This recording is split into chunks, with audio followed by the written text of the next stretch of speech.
स्वागत है आप सभी का दिव्यांश एजुकेशन माइंड में। तो रेडी हो जाइए। आज के इस लेक्चर सीरीज में मैं आपको कई ऐसे क्वेश्चन कराने वाला हूं जो दिसंबर 2016 में पूछे गए थे। तो उसमें से जो पहला वाला जो क्वेश्चन है आपका वो डिस्कस करते हैं। फिर आगे बढ़ेंगे और भी सारे क्वेश्चंस को फेस करेंगे। ठीक है। तो बोर ना होइएगा, लेक्चर के साथ बने रहिएगा। तो ये क्वेश्चन है आपका दिसंबर 2016 का एक क्वेश्चन पूछा गया था। इस क्वेश्चन में क्या था आपका, जैसे था कि क्वेश्चन नंबर 3 है ये, सेट का, दिसंबर 2016 का पेपर है। जैसे एक सबसे पूछ रहा है कि आर के पावर 4 का, है ना, ये जो बेसिस है कि नहीं आर के पावर 4 में, उसमें आपका B1 दिया था, गिवन है। और B1 की यहाँ पे सारी एंट्रीज हैं। यहाँ पे सभी एंट्रीज में है। मैं एक बार आपको बता देता हूँ क्या क्या एंट्री में है।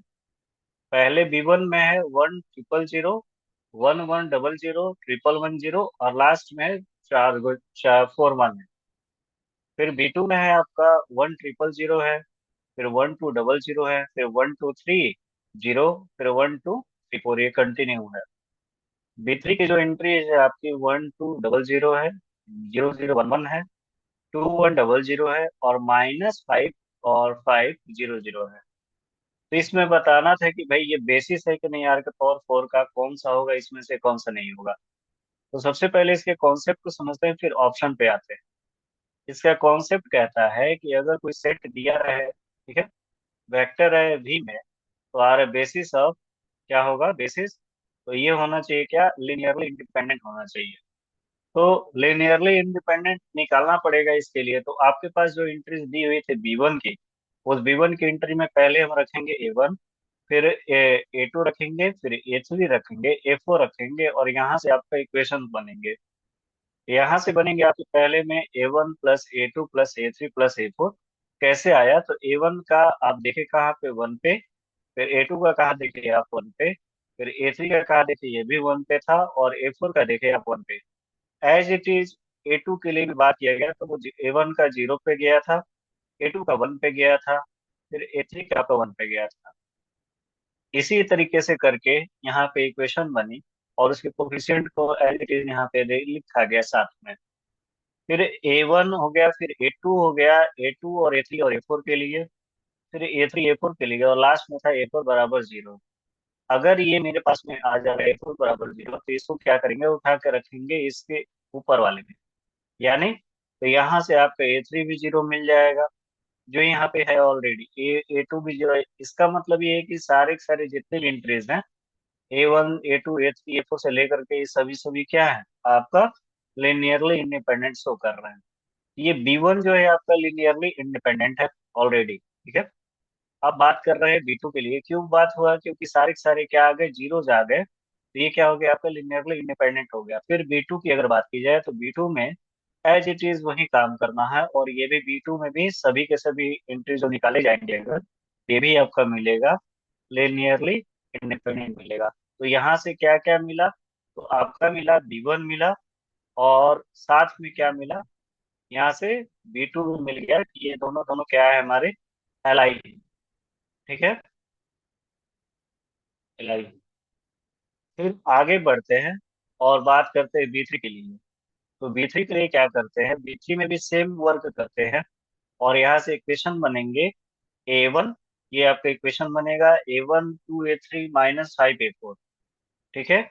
और बाद में जो है यहाँ पे 2 के लिए भी देखा जाए तो 2 A1 A3 और 5 A4 कैसे आया है, तो A1 का कोफिशिएंट से मल्टीप्लाई, फिर A2 का मल्टीप्लाई किया गया तो 0, फिर यहाँ पे आया तो 2 A3 बना, और फिर लास्ट में आपका -5 से किया गया, तो यहाँ पे बना आपका A1 plus 2 A3 -5 A4 equal to 0। फिर अगेन सेकंड वाले में भी यहाँ पे देखा गया तो A1 तो ऑलरेडी आपका क्या हो जाएगा, 2 के साथ जाएगा तो 2A1 बनेगा। A2 तो आपका 0 हो गया और A3 वापस से मिला, केवल A3 मिला। फिर A4 में भी देखा गया तो यहाँ 5 मिला। और बाकी यहाँ पे देखा जा रहा है कि A1 का और जो एंट्री, दो एंट्री करेंगे तो 0 मिल जाएगा। और यहाँ पे तो A2 के लिए काम हो ही गया, लेकिन अगर A3 के लिए करेंगे तो A2 मिलेगा यहाँ से। तो A2 बराबर आ गया कितना, 1 आया। लेकिन यहाँ पे जो A3 की एंट्री है वो 0 है। और यहाँ पे A4 की एंट्री A3 के पास अगर पहुंच रहे हैं, यहाँ पे अंदर में मल्टीप्लाई कर रहे हैं अगर, तो तो ये पूरा का पूरा जीरो हो जा रहा है। सो यहाँ पे पूरा का पूरा A2 आपका जो आया वो जीरो आया। A4 भी अगर A2 जीरो आ गया तो A4 भी आपका जीरो हो जाएगा। ठीक है, इसको रख के पुट करके निकालेंगे। फिर यहाँ से दो चीज मिला, A1 + 2 A3 और इक्वल टू जीरो, और साथ में आया आपका 2A1 + A3 equal to zero. तो यहाँ से ये दिख रहा है कि जो A1 और A3 है, ये जरूरी नहीं है कि हमारे क्या बने, क्योंकि A1 की वैल्यू आ रही है कि -A3, और यहाँ पर A3 की भी कुछ वैल्यू आ जाएगी जो यहाँ से निकाला जाएगा। अगर -A3 यहाँ पे रखा जाए तो ये क्या हो जाएगा, आपका कुछ वैल्यू मिल जाएगा। यानी तो यहाँ पे तो एक भी वैल्यू नहीं मिला, जीरो, इसलिए क्या हो गया ये B3 जो है जरूरी नहीं कि लिनियरली इंडिपेंडेंट हो। तो यहाँ से मेरा क्या आंसर बनता है भाई कि B1 और B2 जो है वो लिनियरली इंडिपेंडेंट है, सेट है, लेकिन B3 जो है वो नहीं है। ठीक है, तो ये क्या हो गया, बेसिस नहीं बना, तो इसलिए क्या हो गया हमारा, जो ऑप्शन 1 कह रहा था, ऑप्शन 1 में क्या कह रहा था कि B1 B2 but not B3, तो ये हमारा क्या हो गया, करेक्ट आंसर हो गया। ठीक है, फिर से आगे बढ़ते हैं और एक और क्वेश्चन कोशिश करता हूँ इसी 2-3 लेक्चर में मैं कंप्लीट करूँ। और सेकंड वाला क्वेश्चन है आपका, ये भी पूछा गया था, लीनियर से था ये। यानी D1 की डिटर्मिनेंट दो दिए हुए हैं ऑलरेडी, और पता करना है कि ये डिटर्मिनेंट आपस में इक्वल है कि नहीं है।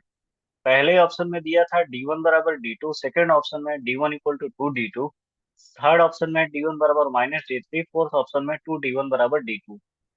इन ऑप्शन को चेक करते हैं, उसके पहले कुछ कॉन्सेप्ट देख लेते हैं। इफ वी अप्लाई रो और column operation in a matrix, then its determinants will be unchanged. ठीक है, तो चेक करते हैं ये चीजें पॉसिबल है कि नहीं। तो अगर रो और कॉलम ऑपरेशन हम अप्लाई करते हैं यहाँ पे, तो डिटर्मिनेंट 1 का देखें, फिर D2 का भी देखें। तो D1 जो है आपका ये रहा, D2 आपका ये रहा। जो D1 मेरे पास दिया हुआ था वो क्या था, आपका ABC एंट्री थी, XYZ PQR, और D2 में -X है, A है, P -X A और -P, और सेकंड में Y-PQ, और Z-CR है एंट्री में। तो इसको चेक करते हैं। तो D2 जो है आपका आ रहा है यहाँ पे, रो और कॉलम ऑपरेशन निकालने के बाद से ये अगर माइनस कॉमन ले लें तो ये क्या हो जाएगा, ABC XYZ और PQR हो जाएगा।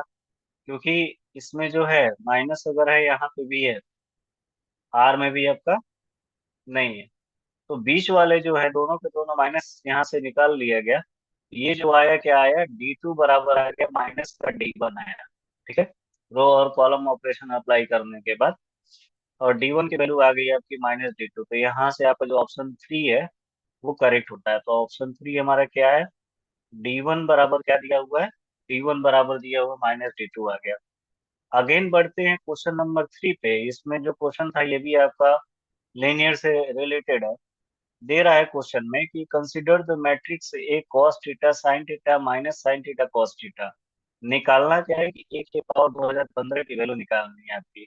तो इसके लिए कुछ कॉन्सेप्ट्स देखते हैं कि अगर कोई स्क्वायर मैट्रिक्स होता है जिसमें रियल नंबर और एलिमेंट जो होते हैं वो ऑर्थोगोनल मैट्रिक्स को शो करते हैं, यदि ऐसा पॉसिबल है तो ट्रांसपोज जो होगा वो इक्वल हो जाएगा इनवर्स मैट्रिक्स के।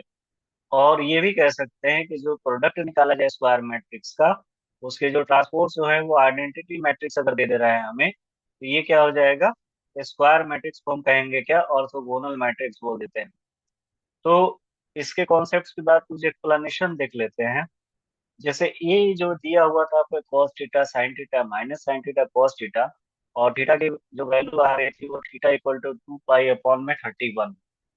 और ये चीज हम जानते हैं कि ऑर्थोगोनल मैट्रिक्स होता है तो ए थीटा पावर एन अगर है ऐसा तो ए एन थीटा हो जाता है। तो यहाँ से जो हम देख सकते हैं क्या है आपका, 2015 दिया था ये, और 2π की वैल्यू कितनी आ गई यहाँ पे। अगर ऐसा है तो हम वैल्यू को रख के निकालेंगे तो ए बराबर ए 130π आ जाएगा। अब ये वैल्यू जो आया होगा वो आपको कैलकुलेट करना पड़ेगा, कहेंगे तो मैं इसको कैलकुलेट करके आपको प्रोवाइड कर दूंगा। यहाँ से जो आया ये क्या आया, ए की वैल्यू आगे रखने पे क्या मिला, ये आइडेंटिटी मिल गया, ये आगे आगे आ गया आइडेंटिटी।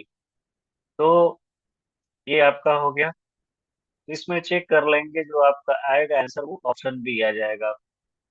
ठीक है, अगेन बढ़ते हैं क्वेश्चन नंबर 6 के तरफ। ये भी लीनियर का क्वेश्चन है, मैट्रिक्स दिया हुआ है ऑर्डर n क्रॉस n का, और इसमें जो है एंट्रीज 1 है, और एक डायगोनल दिया हुआ है कि जे जे जे करके है, और पॉइंट इसमें 3n×3n का मैट्रिक्स दिख रहा है। जो जे है वो डिनोट कर रहा है n×n मैट्रिक्स को, और जो बी है वो डिनोट कर रहा है 3n×3n मैट्रिक्स को।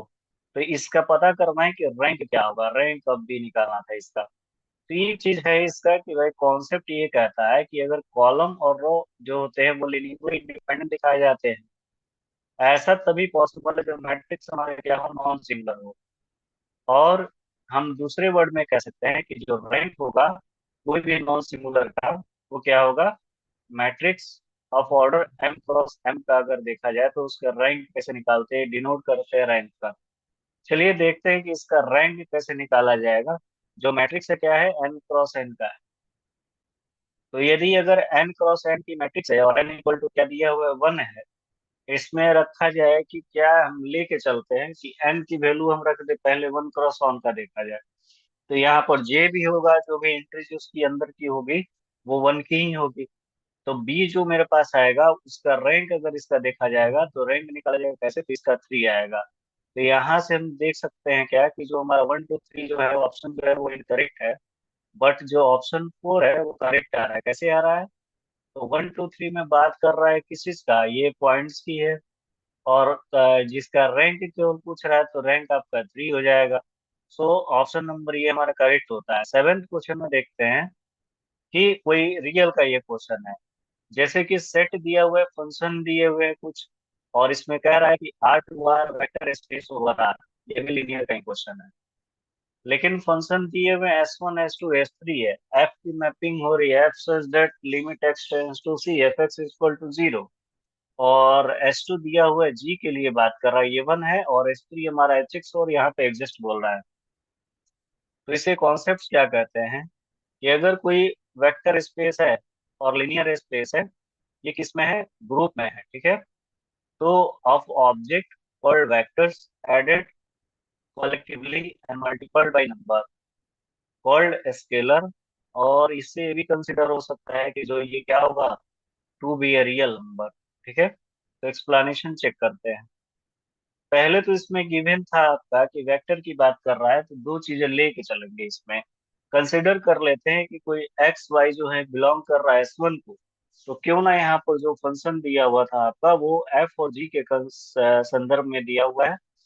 एफ है, जी को पहले देख लेते हैं। तो एफ और जी को हम कंसिडर कर लेते हैं क्या, ये एलिमेंट ले लेते हैं कि भाई ये जो है वो S1 में है, और अल्फा बीटा जो है हमारा रियल नंबर में है। अल्फा बीटा क्योंकि हमें आगे तो दिखाना रहेगा ना इसके लिए कि भाई एक ये जो प्रॉपर्टी शो होती है कि अगर अल्फा एफ प्लस बीटा जी एक्स है तो उसके लिमिट निकालने आसान हो जाते हैं, हम उसको तोड़ करके निकालते हैं। और एक्स टेंस टू 3 है, तो लिमिट आपका जो ऊपर में जितना दिया हुआ था सभी में, यहाँ पे S2 में भी 3 है, यहाँ पे केवल सी कह रहा है, और X3 में भी आपको क्या दिया है, 3 दिया है।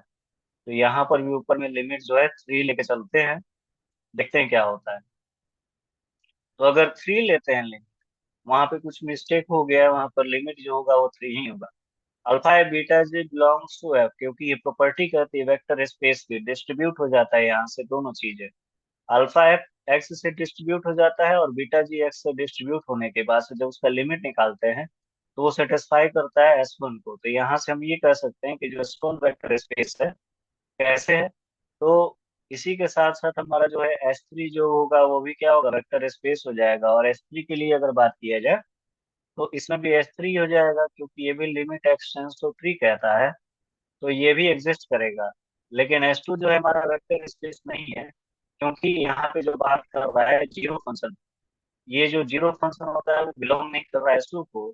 क्योंकि अगर हम देखें, अगर तो लिमिट अगर निकाला जाए फंक्शन में पुट करके, तो वो लेके चलते हैं कि भाई 1 1 = 2 ले लिया जाए, तो ये क्या हो जाएगा आपका, डज नॉट फॉलो नहीं करेगा इस चीज को। तो इस तरह से क्या हो जाएगा, हमारा ऑप्शन नंबर 3 जो है वो करेक्ट हो जाएगा। ऑप्शन नंबर 3 है S1 S2 but not S3। ये आपका करेक्ट ऑप्शन है इस क्वेश्चन के लिए, ठीक है। फिजिक्स की बात कर रहा है उसमें, ठीक। अगेन बढ़ते हैं एक और क्वेश्चन की तरफ, ये भी लीनियर का क्वेश्चन है, जिसमें बात कर रहे हैं मैट्रिक्स n×m मैट्रिक्स है, जिसमें एंट्रीज जो दी हुई है +1 -1 और 0 है।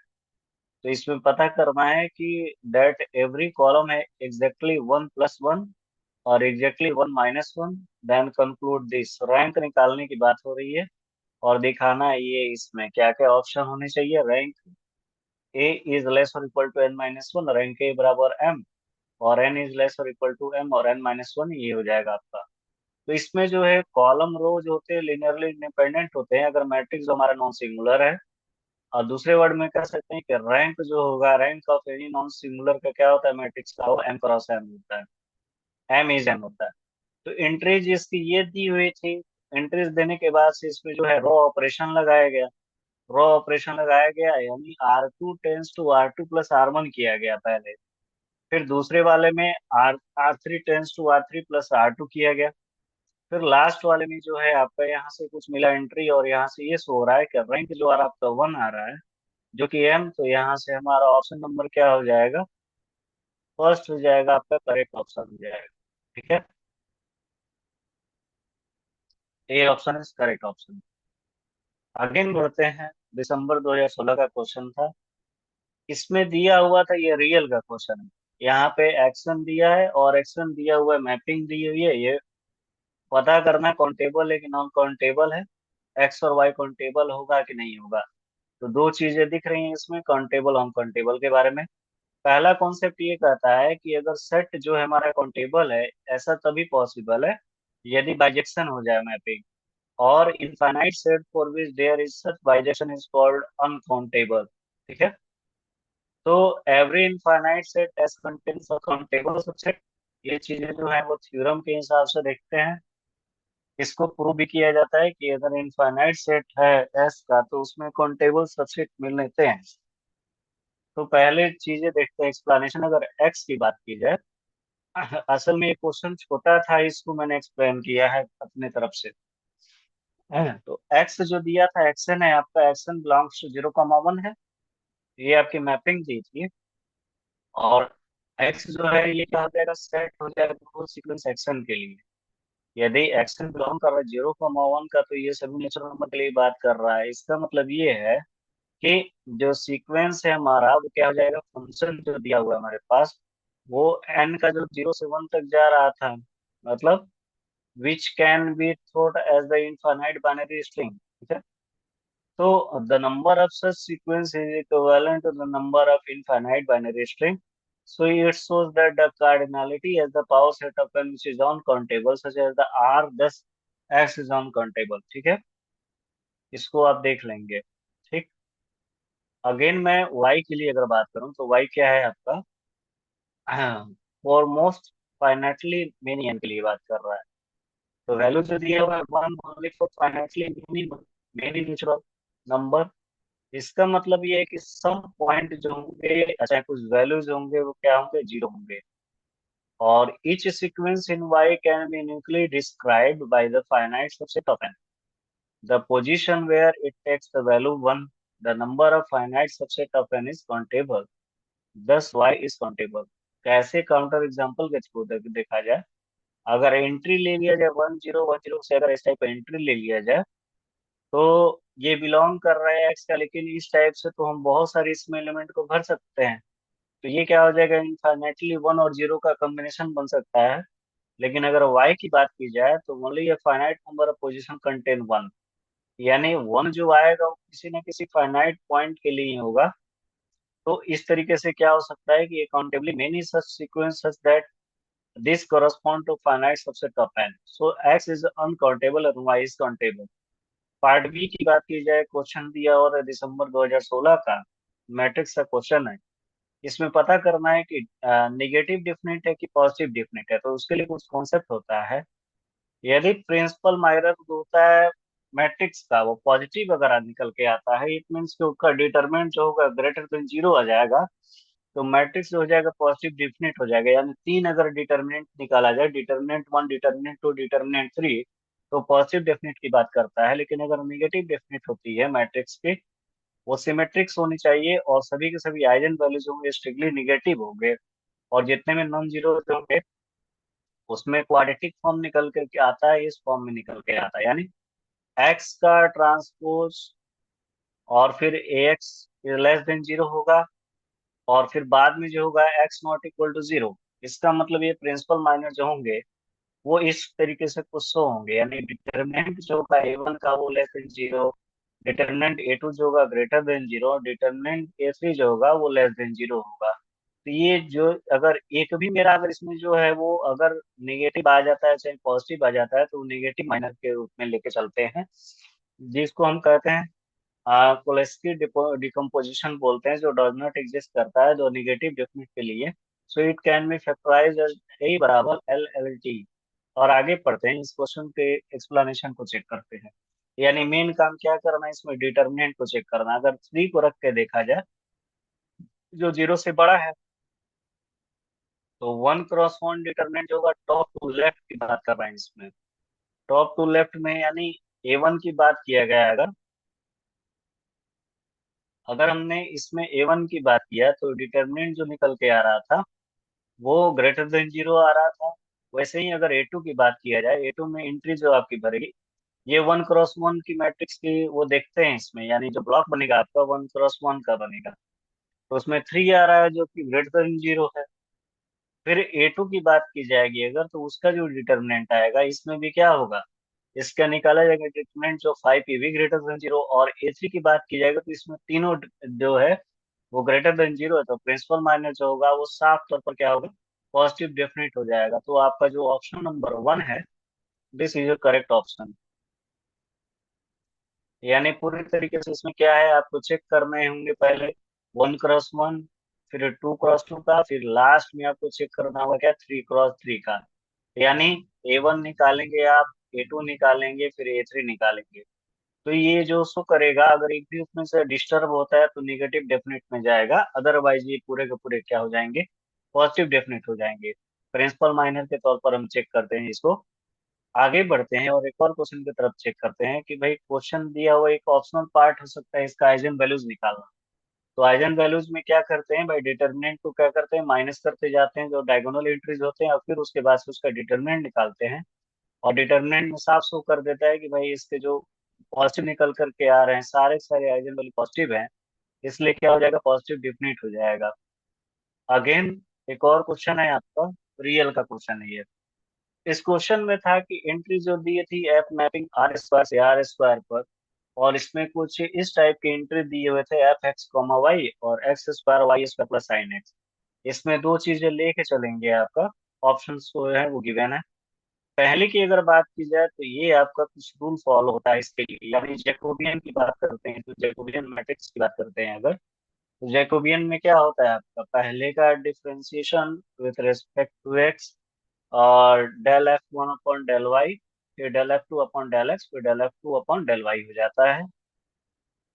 तो ऐसे ही जो हमारे पास एंट्री दी होती है एफ वन की उसके निकाला गया, फिर एफ टू का डिफरेंशिएट किया गया तो एफ एक्स कॉम वाई अगर निकाला जाएगा तो टू एक्स आ जाएगा, और डेल एफ वन और डेल वाई किया जाएगा तो जीरो। ऐसे ही डेल एफ टू की बात की जाएगी तो ये कॉस एक्स और टू वाई आएगा, बाद में इसका जो मैट्रिक्स देखा जाएगा तो इस तरीके से शो होगा, यानी two X zero cos X two Y. तो यहाँ से आपका जो है ऑप्शन नंबर जो ए आता है वो आपका करेक्ट आता है। ठीक है, बढ़ते हैं नेक्स्ट क्वेश्चन की तरफ। और क्वेश्चन नंबर 12 कहता है कि जो फंक्शन दिया हुआ है उसमें कुछ एक्स वाई करके एंट्री है, और बी जो दिया हुआ है 1,2 है, और ए जो है कह रहा है कि A1, A2 टू एलिमेंट दिए आर स्क्वायर के, और डायरेक्शनल डेरिवेटिव की बात कर रहा है f in the direction of b at a. ठीक है, और उसके कुछ ऑप्शन दिए हैं A1 + 2 A2, बी दिया हुआ A2 + 2 A1, और सी दिया हुआ A2 और अपॉन A2 + A1, और A1/2 + A2 है। तो डायरेक्शनल डेरिवेटिव कुछ इस तरीके से फॉर्मूला होता है उसका, डायरेक्शनल डेरिवेटिव का। तो डायरेक्शनल डेरिवेटिव का आप फॉर्मूला चेक कर लेंगे, इस तरीके से होता है। फिर अगेन इसके एक्सप्लेनेशन पर बात करते हैं, क्या इसको रख के हम निकाल पाएंगे, उसके लिए चेक करते हैं। तो इस वैल्यू को रख करके निकाला गया, वैल्यू को देखा गया, वैल्यू देखने के बाद से जो आपका आया, यानी कैसे किया गया होगा, F A1 + H1 है, A2 + H B2 है, अपॉन H है, limit S tends to zero. तो V1 आपका दिया हुआ था 1,2। ठीक है, भी है, तो यहाँ से V1 के तौर पर हम तोड़ लें इसको, V1 और V2 बना दें, और इनमें सभी में हम रख दें फॉर्मूले में। और A1 कॉमा A2 हो जाएगा। यहाँ से एंट्री आपकी निकल करके आएगी सॉल्व करने के बाद से, ये आपका मिलेगा 2A1 + A2 मिल जाएगा। तो यहाँ से ऑप्शन नंबर आपका क्या हो जाएगा करेक्ट। तो ऑप्शन नंबर बी जो है आपका करेक्ट हो जाएगा। अगेन बढ़ते हैं नेक्स्ट क्वेश्चन की तरफ। ये भी पार्ट बी का क्वेश्चन है, 2016 में पूछा गया था। और ये है क्वेश्चन कॉम्प्लेक्स का। और इसमें जैसे सर्किल दिया मॉड जेड बराबर 3/2 क्या है, कॉम्प्लेक्स प्लेन है that is oriented in counterclockwise direction. The value of a for which z plus 1 upon z square minus 3z plus 2 और a upon z minus 1 dz equal to 0। इस question को करने के लिए बहुत से तरीके हो सकते हैं, बट एक क्वेश्चन इसका सेटिस्फाई होता है कॉची इंटीग्रल फॉर्मूले से। तो कॉची इंटीग्रल फॉर्मूले में मेनली कोई कॉम्प्लेक्स फंक्शन होता है एब्जेक्ट वो एनालिटिक की बात करता है और क्लोज कंटूर की बात करता है। और ये देखा जाता है सिंपली कनेक्टेड डोमेन में। और अगर कोई Z0 है, कोई पॉइंट दिया हुआ तो मिडिल के लिए ये हम लगा के निकाल लेते हैं, यानी 1/2 पाई I f z/z - z0 dz integration C। तो यही रखेंगे, इसको तोड़ेंगे z² - 3z + 2 को, तो ये मिलेगा क्या, Z1 - Z2 मिल जाएगा। Z-1 और Z-2, तो इसको रख करके यहाँ से ब्रेक करके किनारे करेंगे। और एक ले लेते हैं ए, इसके बाद से इसको जो है कुछ इस प्रकार के सेटिस्फाई कराते हैं Z1 - 1 Z-2। तो Z+1 के लिए देखा जाए तो यहाँ सब्स्टिट्यूट करने के बाद से Z बराबर 1 पहले रखेंगे, तो यहाँ A की वैल्यू -2 आ जाएगी। फिर रखेंगे Z की वैल्यू 2, अगर रखेंगे तो Z की वैल्यू B के लिए B की वैल्यू आ जाएगी 3। तो यहाँ पे सेटिस्फाई करने के बाद से रेसिड्यू निकलेगा, रेसिड्यू निकालने के बाद से पोल आएगा जो हमारा Z बराबर 1 है। और यहाँ से जो Z की वैल्यू आ जाएगी वो 3/2 आ जाएगी। सो इनक्लोज हो जाएगा। लेकिन जो Z2 है हमारा क्या है, मॉड टू जो होगा <3/2 हो जा रहा है, तो कॉशी रेसिड्यू थ्योरम से देख सकते हैं कि सम ऑफ जो रेसिड्यू होता है inside the contour must be 0 होना चाहिए। बट यहाँ तो नहीं है, यहाँ पे आ रहा है तो कोफिशिएंट उसका क्या था, 1/z-1 is -2 + a।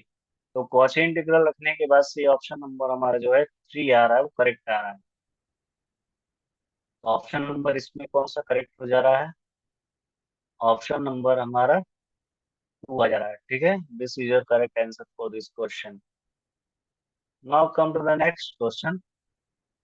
I think I need a break, but I am discuss this question. Okay, here is the question radius convergence of the series, and this is the complex part question, and there is option is 0, infinity, 1 or 2. Now come to the concept. The concept says that the radius convergence R is any number such that the power series will converge for x minus a is less than R and diverge for x minus a greater than R. For converge, it says that x minus a is less than R. This is cardinality, and x minus 1 a r greater than R. This for divergence. So power series may not converge for x minus a equal to R. Now come to the explanation part. Here is the first we find out the limit. Limit is that tells about the supremum a1 1 upon n, because it says by the power convergence. So R, which is the option number 3, is correct for this question. So C. So this is one. Okay. This is your explanation part. Another, when uh, when we take 1 upon R, this is your convergence. So for convergence, radius convergence, it shows that this is your calculation applying a root test. By applying root test, we find out the radius of convergence, which is equal to 1. So this is your radius of convergence, which is greater than R. So it says that R equal to 1. Now come to the next question, which is your 15 number question for the holomorphic function. This is the also a part of complex analysis, and say about the question is convergent Lorentz series. Now come to the first Lorentz series. Okay, so Lorentz series is this: when we tell about the singularity, and when a time, how can you say that this is essential singularity, removable singularity, or pole singularity? When a minus n not equal to 0, when a minus n not equal to 0, it says the essential singularity. And for all n, and here is the removal singularity. A minus n equal to 0 for all n belongs to natural number, and this is your Laurent series. Okay. Now come to the solution. This is your concept. Principal part of Lorentz series of function of any point z0 contains only finite many terms. Then f has a pole at z0. Okay, this is the key point of this question, and we tell about their related concept. Okay, now to come to the explanation part. Here is the given function fz is what? Summation n tends to infinity a n z power n, where its z belongs to 0 to epsilon. Take now, when we find out this limit is goes to the infinity. So f has pool at z is equal to 0. The principal part of Lorentz series contain only finite many terms. So that is there exists n is greater than or equal to 1, such that a minus n is equal to 0 for all. Hence the option number 2 is correct. Now applying the Lorentz series, fz is equal to 4 upon z square plus 3 upon z 4z. 5z square minus z cube. Now it says that the limit fz is equal to infinity. But the option number 3 is not true by 1. We said that. And option number 4 is not true by 1. So in this question, your correct option is 1. Okay.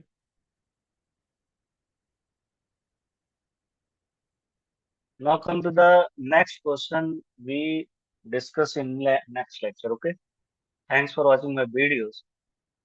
If you like these videos, then tell your friends and share your friend. And please don't forget to like, share, and subscribe my channel. Thanks for watching my videos. Okay.